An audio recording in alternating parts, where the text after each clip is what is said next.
Well, all right. Welcome, everybody, to another episode of Hot Seat Automotive Podcast. It's your buddy CJ here. And tonight, we're talking about all things automotive industry, the car guy hobby, all the things that real automotive enthusiasts love talking about.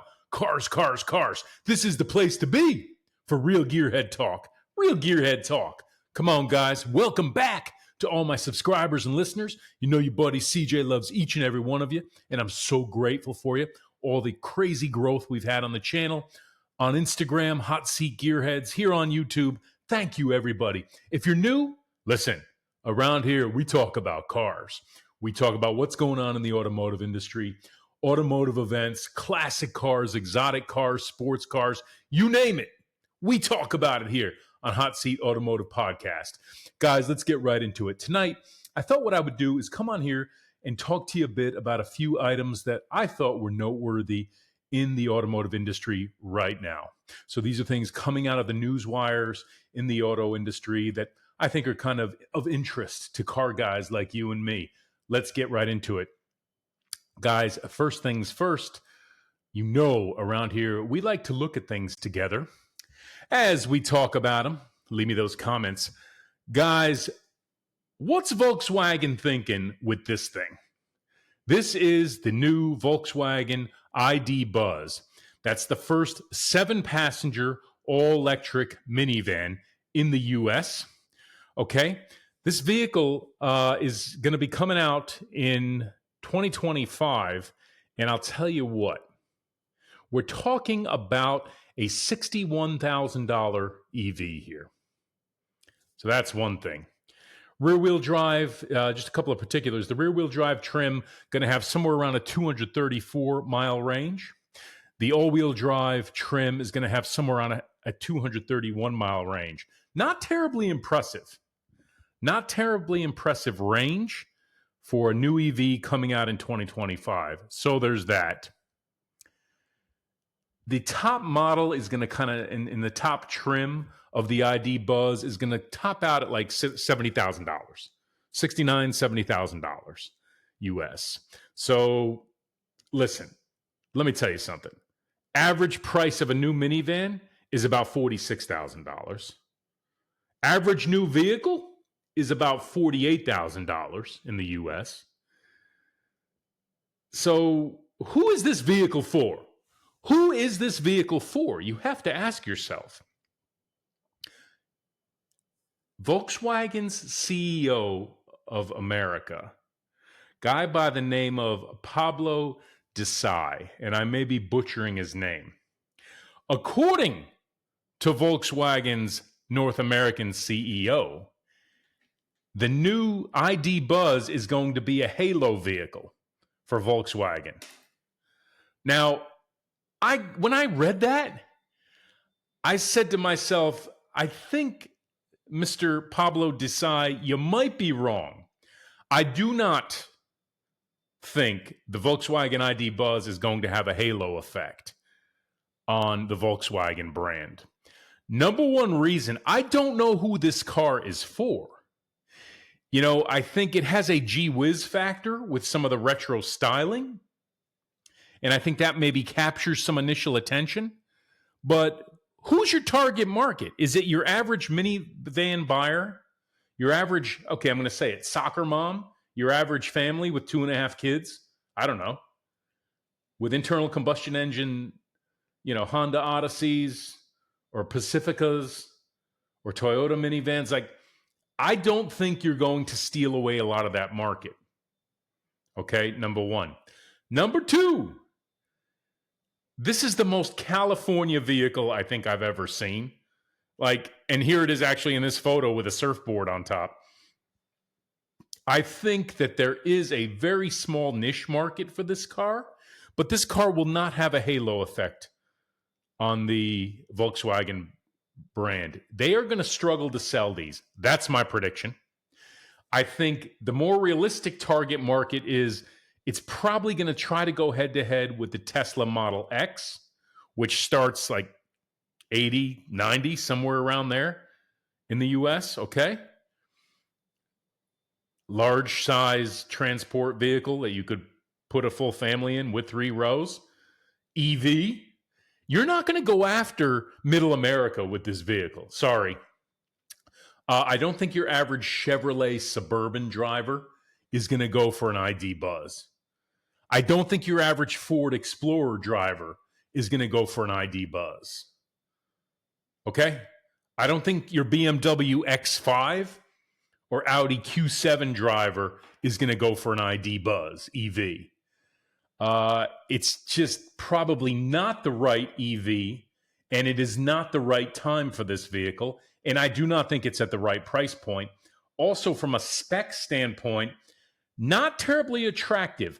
Most of your moms driving around with a family vehicle, whether it's a minivan or an SUV, they're going to have major range anxiety with about 200, 230 miles of range at best, zipping around town, going to baseball games, cheerleading practice, picking up kids at school, doctor's appointments, going to the grocery store, road trips on the weekend. Yeah, I don't see your average family buying the Volkswagen ID Buzz.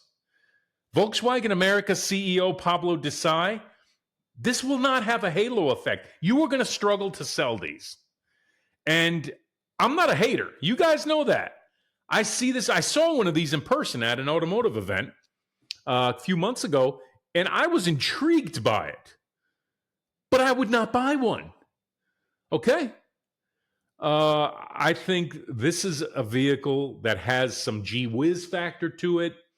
Maybe your tech dad working at Microsoft or Google in Seattle or California might buy one of these. I'm being real with you. Your suburban family, in the suburbs, if you will, your average middle American family is not going for this. For all the reasons I just mentioned, and probably a few more. The other thing interesting, I think, guys, is the downturn in the minivan market. Minivan sales peaked in this country somewhere around 2005 with like 1 million units. Minivan sales are significantly curtailing and diminishing. Last year, they sold about 300,000 minivans in the U.S. So, number one, you're going for a niche market with the ID Buzz. Someone who wants a 7-passenger family vehicle EV. Okay? That's a small fraction of the market that's even interested in an EV, in a large EV. Number two, it's got to be someone who's willing to embrace this high-tech, innovative design that's kind of retro cool. I do think there are cool things about that vehicle. I would not buy one. Then again, I'm not the target market. But I don't know who the target market is. Like, I'm being real with you. I don't think there is a significant, real, realizable, rationalized market for this vehicle. I think they're going to struggle to move units. So, listen, $70,000 7-passenger EV minivan, I don't think is going to be a wild success. I don't think it's going to be a halo vehicle. Halo vehicle, for those that don't know, is a vehicle of such significance that a manufacturer brings about that is top of the mark and is so innovative and has such a pervasive positive impact on the brand that all vehicles in the brand, all vehicles across the model lines benefit from it because they have a little halo. Like your buddy CJ has a halo around his head. Can you see it? It's not a bald spot. It's a halo. I'm being funny. I'm trying to be funny. Come on, guys. We having fun tonight. Leave me those comments. Halo vehicle. Come on. Volkswagen ID Buzz. What do you guys think? Leave me those comments. Are you in the market for a 7-passenger EV nerd van? Oops, did I say that? Come on, let's take another look at this thing. I mean, we just have to. 7-passenger Volkswagen ID Buzz, the ultimate EV nerd van. I said it, and I won't apologize. Guys, let me know what you think. We're having fun tonight. Should we keep going? Of course we will. Next item I want to chat to you guys about. Japanese performance car fans rejoice we've got an interesting development from Honda and Acura. Acura says they're bringing back an NSX-like sports car. Here's the catch. It's going to be EV, based on Honda's Zero Series EV platform. Going to come out somewhere between 2027, 2028, somewhere around there. What do you guys think? You know, I'll tell you, I'm not terribly excited about this. When Acura came out with the new NSX, I think they missed a few things. There was an opportunity, a swing and a miss from Acura with the new NSX when it came out. Ended production in 2022. Guys, that was a $150,000 plus hybrid V6 performance car, and it had a lot of upside, a lot of merit. It was a very progressive design at the time. Would they come out in 2017? But aesthetic, visual cues, design cues, I don't think attracted a lot of folks initially out of the gate, and I think that contributed to slow sales. Also, the V6 hybrid drivetrain, even though it put up solid numbers, I think they were a bit early bleeding edge with that Acura NSX new generation. You know, also, you know, I think cars at that price point at that time, $150K, those that were in the market for cars in that price band were probably not buying an NSX. Okay? That was borderline used supercar money, at least super sports car.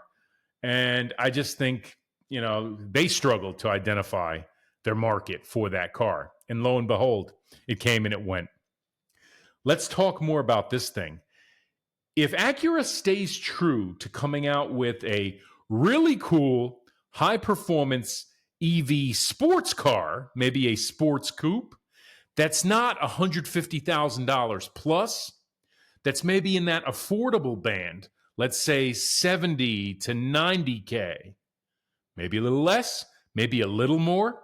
If they keep it in that sweet spot, Acura, if you're listening, if you can somehow bring this car in that range, bring it to the market as a lightweight, fun EV sports car, I think we've got something.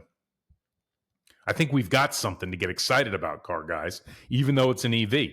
If they come out with another supercar level vehicle where we're talking 150K and up, it's already a crowded market of high performance vehicles. And I just don't see the market being there. Okay. They struggled to sell the previous gen NSX. If Acura tries again to bring out another obscure sports car, super sports car at the higher end of the continuum, who's the buyer? Who's the market? They're going to struggle to move units. So I have mixed feelings about this. I'm hopeful. I would love to see a super fun, affordable, lightweight EV sports car from Acura. Forget about the Tesla Roadster that we may or may not get, the new Roadster. Are we ever getting a new Tesla Roadster? The Acura NSX-like sports car might be something to get excited about, guys. 2027, 2028. What do you guys think? Leave me those comments. Should we keep going? I think we should. Let's go. Guys, what do we got? What's next? I want to talk to you guys about this. The new Dodge Chargers are coming out in 2024, and pricing has been announced. Daytona RT EV version of your Charger will be about $62,000. They're coming in about $2,000 above what last year's Scat Pack wide body was. Additionally, your horsepower output on that Daytona RT EV is going to be about 496 horsepower, whereas last year's Charger Scat Pack wide body had about 485 horsepower internal combustion. So no coincidence there, right? Dodge kind of making a statement that your entry level EV Charger in 2024 is going to have higher power output in terms of horsepower than your Charger Scat Pack internal combustion engine.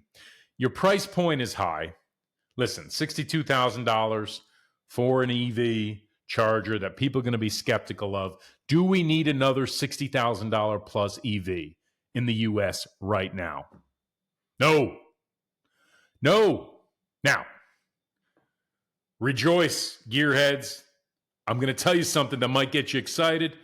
So hold on to your hats. New Dodge Charger will be available with the internal combustion engine, the 3.0 liter twin turbo Hurricane engine platform, 550 horsepower in the Charger 6-pack HO trim. Okay? So we should be happy that there will be a hot version of the Charger in both 2-door and 4-door with an internal combustion engine. Gone is the Hemi for now. Okay, there's no Hemi right now. It's going to be an inline 6 twin turbo, putting up some good numbers though. Dodge, why did you have to confuse things and offer a 2-door and a 4-door Charger? Like, really? Why not keep the Challenger? At least the nameplate? Like, why cause that confusion for everybody? Am I the only one who's confused? You guys tell me. But listen, as I said, I don't think the market needs another $60,000 plus EV right now. I don't think they're going to sell well. I think a car that looks like this, a car that looks like the 2024 Dodge Charger, is going to appeal to internal combustion engine guys and the performance market. Not all of them love the new designs. I talk to a lot of these people, and I am one of them. But I think it's going to be a hard sell to get those guys to buy an EV version of this car. Again, is there a target market that you can rationalize and capitalize on right now for an EV like this? I don't know, but I suspect there isn't. I think it's interesting to see more of these EVs coming out that have kind of more cool, progressive, automotive enthusiast cues, perhaps, with recognizable long-term nameplates such as Dodge Charger. Okay? I think that makes this an interesting development. And it is going to be interesting to watch the market's reaction. I don't think the time is now, though, to really see this car be terribly well received. What do I think? Listen, I made this prediction before, and I'm going to say it again. You ready? You heard it here first. The return of the Dodge V8 Charger is coming. Write it down. Take it to the bank. Your buddy CJ said it. I don't know if it'll be a Hemi, okay? But they will bring back a V8 engine. That's my prediction. The automotive industry tends to have cycles and seasons. And we are going through a cycle and a longer season, okay, where EV has been a heavy push from a regulatory standpoint, from a statutory standpoint, from a activist standpoint, from a political standpoint, and from a manufacturer standpoint. The industry has pivoted over the past few years, making some moves towards EV and hybrid and alternative fuels. We are going to see a pivot back towards internal combustion engine. I am not saying that EV is going away. I'm not saying that alternative fuels are going away. I'm not saying hybrids going away. They will play a part. But there's room for traditional internal combustion engines.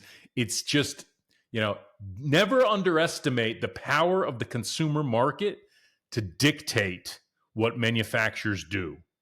There will be a return of the V8 internal combustion engine, not just with Dodge. You're going to see it. You're going to see it continue with the other manufacturers as well.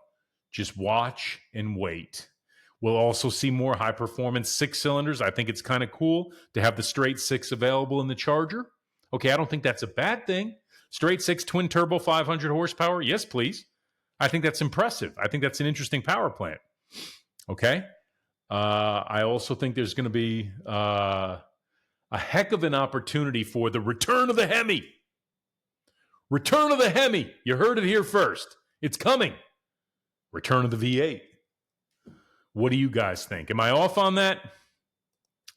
Let's not forget that Dodge is talking about and touting their Fratsonic chambered exhaust on these new EV Chargers, which is basically going to play audio clips, really cool sounding audio clips. It kind of sounds like a V8. But guys, do you want that? You're going to get made fun of with that. Your car guy friends are going to make fun of that. You know? And listen, it's difficult to predict some of these things in market reaction to some extent. Like, listen, it is possible that a car like that might catch fire, figuratively speaking, and really generate a buzz and get some traction, and they could start selling a lot of units. I don't see that happening right now in the next 36 months. In fact, I think we're going to see a general unwinding of a lot of the EV push. Why? Because the demand isn't there. It's business 101. And the politicians will have to back off it. God, I hope they do. It's not a political channel, but I want to see the right thing done for the automotive industry, for our hobby, and for the broader consumer. Let the consumer dictate what, the manufacturers bring to market. Supply and demand. And if the manufacturers innovate and bring a really cool product and the demand is high, let's do it. The market has spoken. But if the market stalls and the market's choking on it, this is a business lesson. This is a case study. And it could be very painful for the industry. And we're already seeing some of that. So I promise I'm off my tree stump. And that's all we're going to talk about that. But guys, something else I want to bring up tonight. Since we're talking about EVs, I want to give you guys my Cybertruck update. Guess what? I got an email from Tesla about a month ago. My number came up for the Cybertruck. If you remember, I told you I put a deposit on a Cybertruck. Months later, I received the email from Tesla. The time has come. CJ, you can order your Tesla Cybertruck. And they even said to me, this was just about a month ago or so, they even said I could take delivery around July, August, which was pretty quick, which tells me they've kind of caught up with the demand. Maybe the demand is not quite what it was. So what did I do? Did I order my Cybertruck? What do you guys think? The answer, no. I did not order my Cybertruck, and I will tell you why. I'm no hypocrite. Those that know me know that I tell it like it is. When I put my deposit down, I was fairly confident that when the phone rang, when they sent me my email, I was going to buy the Cybertruck. I'll be honest with you. I'm a car guy just like you, okay? I watch videos. I read articles. I watch the reviews. I talk to people. Talk to a lot of people every day about cars, guys. That's kind of what I do. People reach out to me to talk about cars. The aggregate effect of the bad press on this vehicle definitely had an effect on my desire for one. The more I learned about the Cybertruck, the less I wanted one, if that makes sense. Then I started seeing them in the area where I live, in North Carolina, or as I traveled around. I really started to see quite a few on the road. I've been to several Tesla dealerships that had several that were, being delivered. And it just wasn't doing it for me. If I could go back in time, guys, and I'm just trying to share my experience, my thought process with you. And I've said it before that buying a vehicle, there's an emotional component to it as a car guy. If you're like me, you have to feel a connection with a car or a truck, and it's got to be desirable. It's got to be something I want. It's not a need anymore for me. I'll be honest with you. I have cars and SUVs, all right? I don't need really any one of them, but each one of them I want in a unique way. That's the phase that I'm in as a car guy. Can you relate to that? Let me know. And if you can relate to that, then I think you'll get it, right? Like, I don't feel a want for a Cybertruck anymore. Like, seeing them in person, I think there was something lost in the execution. When I look at the prototypes, okay, and the initial, the initial press photos, etc., vehicle looked really cool. It doesn't look as cool. It still looks disruptive, and that's what I like about it. Number one thing I've liked about Cybertruck since day one, and I still do like, is the disruptive factor. I like the way that, you're driving down the street and you see a Cybertruck. You take notice. It enters your field of vision, and it's like it shows up on the radar. Like, wow, what is that thing? Look at that. It's a Cybertruck, the truck from the future. I stand by that, and I stand on that still. But do I want one?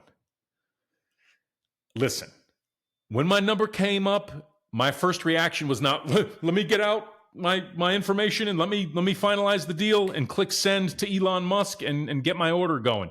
No, I just didn't feel it. And interestingly enough, I was in the market for another vehicle right around the time I got my email. I was shopping around for another vehicle. But Cybertruck just didn't scratch that itch at that time. And listen, no shortage of bad press on these things. I know people who have them that really like them. And I'm not a hater on these either. And who knows, maybe I'll snag one. Okay? At some point. But I don't know. The aggregate effect of some of the bad press, the bad reviews, I do think there's execution problems with these vehicles. I do think that there were some execution problems with the Cybertruck. Okay, and there's no shortage of them, whether it's recalls, and every vehicle has recalls, or issues with the panels and corrosion. Guys who really did truck things with them and they didn't do real well. I could even forgive a lot of that because I wasn't going to do a lot of truck stuff. This to me would have been like a daily in a road trip vehicle. That's what I was going to do with it. But as I looked at these things in aggregate as a car guy, as an automotive enthusiast, all the things that really turned me on to the Cybertruck initially, when I decided to pull the trigger and put a deposit on, they were still there. It's not like I completely, like I just told you, I still think it's a cool gee whiz vehicle. And it's disruptive and it's high tech and it looks like something from a 1980s video game. Maybe it looks like the Master Chief's vehicle from Halo. You guys know what that is. Some of you nerds out there know. But in all seriousness, it was the aggregate effect of the bad press. And just the more I learned about the vehicle and the more I saw it up close, the less I wanted one. That doesn't mean I hate it. That just means that it wasn't the right vehicle for me right now. And if I was in the market for another truck, or an SUV, what am I feeling right now? You want me to be honest with you tonight? Can I be honest with my friends? Hot Seat Automotive Podcast. If I was getting another truck today, I want a Chevy Suburban. And the last vehicle I need is a Chevy Suburban. But I've had Chevy Suburbans, and they are so great. Like, I want another one. And that's the opposite of an EV truck. Why am I even telling you that? That's a vehicle that I've owned and enjoyed a couple times over the years, a couple different generations of Suburbans, and still today has an appeal to me. I share that with you to say that with the Cybertruck, I've never owned one. I've never even driven one. I have a couple friends that have them, and I will drive one at some point. And I'll do a video with you for you guys when I have that opportunity. But the more I got to know of the Cybertruck, the reviews, the articles, seeing them, that itch that it seemed to scratch for me had less of a positive effect. And in fact, it kind of pushed me away from pulling the trigger on the Cybertruck. So guys, those are a couple thoughts that I have on the Tesla Cybertruck, and just want to give you that update, let you know that I did not buy one yet. So I got my deposit back from Tesla. Sorry, Elon. My buddy Elon Musk. Sorry. Your buddy CJ's not buying a Cybertruck. I know you care. Who knows? Maybe I will soon. You never know, right? With car guys, you can't predict this. Guys, that's about it for me tonight. Wanted to come on here, talk about a couple things that I thought were interesting and noteworthy, do a quick episode, spend some time with my friends on Hot Seat Automotive Podcast. Guys, leave me those comments. Give me a like and subscribe. You know your buddy CJ appreciates each and every one of you.